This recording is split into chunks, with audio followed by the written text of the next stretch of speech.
నమస్తే, welcome to iDream. మనతో పాటు ఉన్నారు ప్రముఖ ఆయుర్వేద వైద్య నిపుణులు డాక్టర్ చిట్టిబొట్ల మధుసూదన్ శర్మ గారు. వారితో మాట్లాడదాం. నమస్తే సార్. నమస్తే సార్, కొంతమంది తల కింద తపస్సులు చేసినా మాకు నిద్ర పట్టదు నైట్ అనేసి అంటూ ఉంటారు. ప్రతిరోజు ఇదే సమస్య మాకు, దీంతో డే మొత్తం అంతా మేము యాక్టివ్గా ఉండలేకపోతున్నాము, దీనివల్ల చాలా హెల్త్ ప్రాబ్లమ్స్ కూడా వస్తున్నాయి అనేసి అంటూ ఉంటారు. సో అలాంటి వారికి మీరు ఏదైనా చిట్కా చెప్తారా? చాలా మంచి చిట్కాలు ఉన్నాయమ్మా, అనేక రకాల చిట్కాలమ్మా. అవును, మీరు ముందు కూడా చాలా చెప్పారు. చాలా మంది మేము ఇది వాడిన తర్వాత మేము చాలా ప్రశాంతంగా మేము పడుకుంటున్నాము అని చెప్పి అంటున్నారు. కొంతమంది ఏంటంటే మాకు ఇంకా ఏదైనా చిట్కా ఉంటే చెప్పండి, ఇవి మేము పాటించలేకపోతున్నాము అనేసి అంటూ ఉంటారు. సో అందుకోసమే మళ్ళీ మేము మీ ముందుకు ఈ క్వశ్చన్ తీసుకుంటాం. తప్పకుండా మరొక చిట్కా కూడా చెప్తాను చూడమ్మా. Okay sir. కేవలం 3 పదార్థాలమ్మా. ఈ 3 పదార్థాలతోనే చక్కటి నిద్ర మన సొంతం అయిపోతుంది. దీనికి ఏంటంటే ఇంచుమించు 2 పదార్థాలు మన ఇళ్ళల్లో ఉంటాయమ్మా, ఒక్కటి మాత్రం బయట మనం మార్కెట్లో తెచ్చుకోవాలమ్మా. సో ఎలాగంటే జటామాంసి చూర్ణం. జటామాంసి చూర్ణం, దాని పేరమ్మా జటామాంసి. ఒక మూలికమ్మా, హర్బు. దాని యొక్క పౌడర్ మార్కెట్లో దొరుకుతుంది. చాలా సువాసన ఉంటుందమ్మా, చాలా మంచి స్మెల్ ఉంటుంది. జటామాంసి చూర్ణం. ఆ యొక్క చూర్ణాన్ని ఒక 5 గ్రామ్స్ తీసుకోవాలమ్మా. రాత్రి పండుకున్నప్పుడు ఆ 5 గ్రామ్స్ చూర్ణంలో ఒక్క చిటికెడు ఈ సినమం, దాల్చిన చెక్క ఉంది కదమ్మా, దాల్చిన చెక్క పొడి జస్ట్ ఒక పించ్ అనమాట.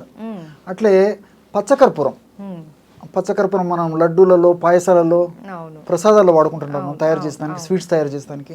ఆ పచ్చకర్పూరం జస్ట్ ఒక పించ్ అది కలపాలమ్మా, పొడి.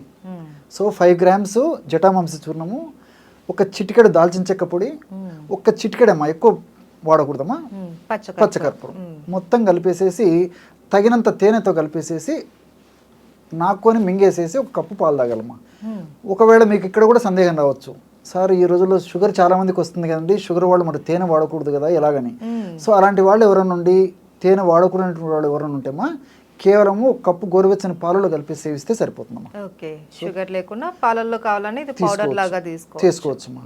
ఒకవేళ పాలు కూడా కొంతమందికి పడవమ్మా, చాలా అరుదుగా. పాలంటే కూడా కొంతమందికి వాసన ఉండదు, ఆ వాసన బలంతో మాగ స్నానం అయిపోతుంది. అలాంటి వాళ్ళు కేవలం నీళ్ళతో తీసుకోవచ్చమ్మా. అంత పౌడర్ నోట్లో వేసేసుకుని నీళ్ళు తాగినా సరిపోతుంది. ఏ పద్ధతిలో తీసుకున్నా దాని ఫలితం మాత్రం ఒకే విధంగా ఉంటుంది. యాక్చువల్గా ఏంటంటేమా, ఈ యొక్క ఔషధాలు 3 కలిపి మనం తయారు చేసుకున్నటువంటి ఔషధం వాడుకోవడంలో ఏం జరుగుతుందంటమ్మా, మెదడులో నిద్రను కలగజేసేటువంటి మెలటోనిన్ అనేటువంటి హార్మోన్ ఉంటుందమ్మా. మెలటోనిన్ అనేటువంటి హార్మోన్ బాగా ఉత్పత్తి అవుతుంటేనే నిద్ర బాగా వస్తుంది.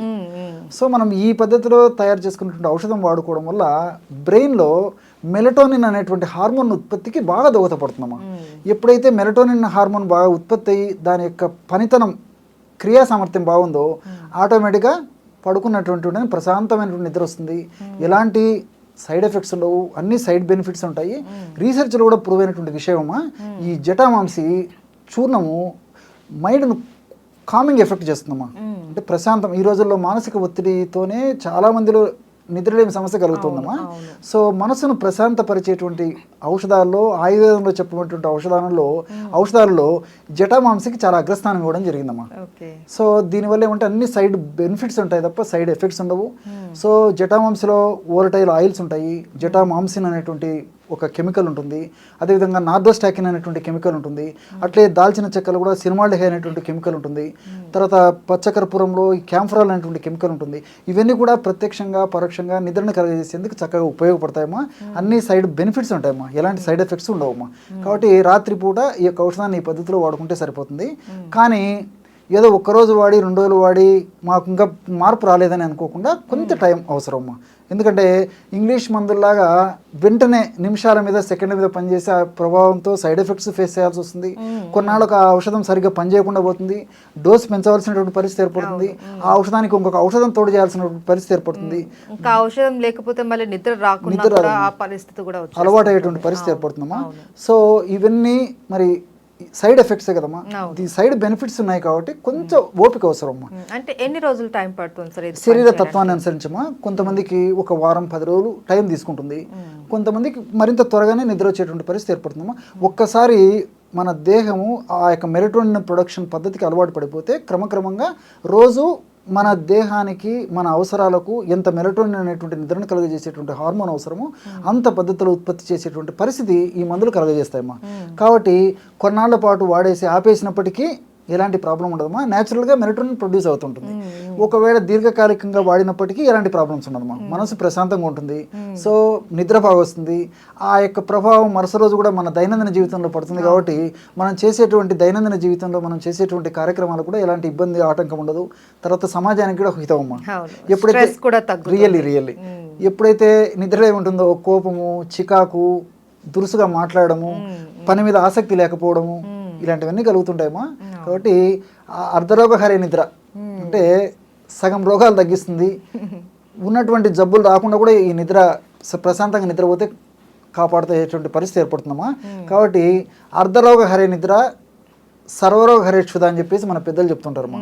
అంటే సగం రోగాలు తగ్గిపోతాయి, పెద్ద పెద్ద జబ్బులు రాకుండా కూడా ఉంటాయన్నమాట. కాబట్టి నిద్రకు అంత ప్రాధాన్యం ఇచ్చారు. కాబట్టి సహజ సిద్ధమైనటువంటి పద్ధతిలో సహజ రీతిలో నిద్ర ఈ విధంగా రావడం మంచిది. కానీ ఆధునికంగా కృత్రిమ ఔషధాలతో నిద్ర తెప్పించుకోవడం ఏమాత్రం మంచిది కాదు, క్షేమదాయకం కాదు, ఆరోగ్యదాయకం కాదు, ఆమోదయోగ్యం అంతకన్నా కాదమ్మా. కాబట్టి వైద్యులు కూడా తప్పని పరిస్థితుల్లో కొన్నాళ్ళ పాటు వాడమని చెప్తారు. కానీ ఆ ఇంగ్లీష్ మందులు నిద్రను కలగజేసేందుకు దీర్ఘకాలం వాడకూడదని చెప్పరు, వాళ్ళు కూడా చెప్తుంటారు. కాబట్టి మనం అంతా విజ్ఞతతో ఆలోచన చేసేసి అవసరాన్ని బట్టే వాడుకోవాలి. కానీ వీలైనంత వరకు వాటికి ఎంత దూరంగా ఉంటే అంత మంచిదమ్మా. అయితే సార్ మీరు జటామాంసి అన్నది 5 గ్రాములు, అలాగే పచ్చకర్పూరం 1 ఇంచ్ అని చెప్పారు, దాల్చిన చెక్క 1 ఇంచ్ అన్నారు.